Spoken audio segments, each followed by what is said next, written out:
अपने अपने दायरे को बढ़ाते हुए यदि नहीं चले, केवल और केवल विश्लेषण और चिंतन करते रहे, केवल और केवल बातें करते रहे, तो कोई आपको और हमें मसीहा जगाने के लिए, बचाने के लिए नहीं आएगा। आपको नेता पैदा करने पड़ेंगे। बेशक इस शब्द से घृणा है, वो नेता विचार का नेता है, वो नेता जैविक कृषि का नेता है, वो नेता आयुर्वेद का नेता है, वो नेता है समाज के लिए स्थायी शिक्षा व्यवस्था को समाधान पूर्वक उस गुरुकुलीय शिक्षा हो या आधुनिक और गुरुकुलीय शिक्षा का समावेश करने वाला है। आपको एक एक साथी को आगे आना पड़ेगा। यदि आपने और हमने आज से, अभी से इस गंभीरता को लेते हुए कार्य नहीं किया और अपने अपने समाज से उन चिंतनशील जागरूक लोगों को नहीं निकाला और इस जनता सरकार मोर्चा की मुहिम के साथ खड़ा नहीं किया, तो आने वाला समय और भी विकराल और भयानक है।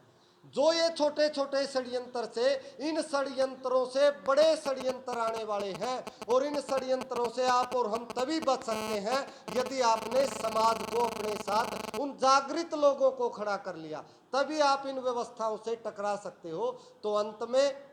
मैं आपसे यही निवेदन करूंगा कि हम जिस कार्य को लेकर के चले हैं वो कार्य समाज के लिए है, देश के लिए है। इस देश और समाज के कार्य को करने के लिए उस समाज और देश के उन जागरूक लोगों की आवश्यकता है। आओ आप और हम सब साथ मिले, एक दूसरे से विचार साझा करें, अपने जो संशय प्रश्न है उनका समाधान करें और जो विजन और आइडिया लेकर के चले हैं इस पूरे समाधान के लिए, केवल समस्या पर चिंतन करने के लिए हम अपनी ऊर्जा को नहीं लगाना चाहते। हम उन तमाम सात्विक सामाजिक संगठनों के,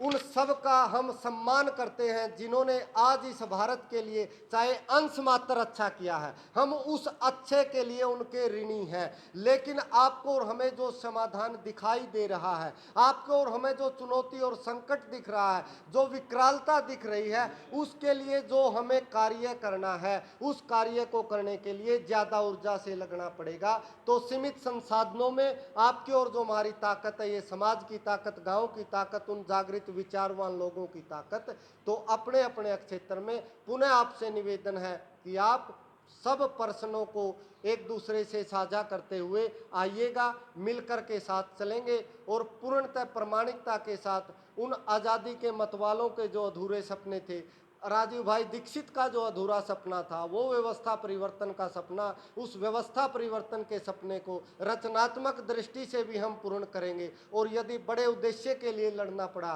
चाहे वो सत्ता परिवर्तन या व्यवस्था परिवर्तन के माध्यम से हो, तो अपने जीवन के अंतिम श्वास तक उस सपने को पूर्ण करने के लिए जब भी समाज और आप हम मिलकर के ताकत संगठित कर पाएंगे, उसको पूर्ण आहुति की तरफ लेकर के जाएंगे। तो आप आए, आपने विचारों को सुना, आपने अपनी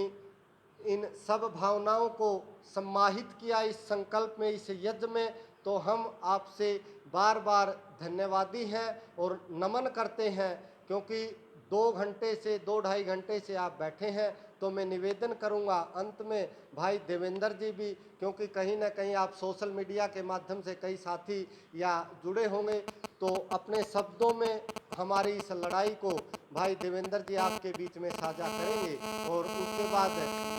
पूज्य स्वामी जी महाराज का आशीर्वाद लेकर के आज की इस बैठक को हम समापन की तरफ लेकर के जाएंगे। आपको पुनः धन्यवाद, नमन, वंदन, प्रणाम भाई देवेंद्र जी।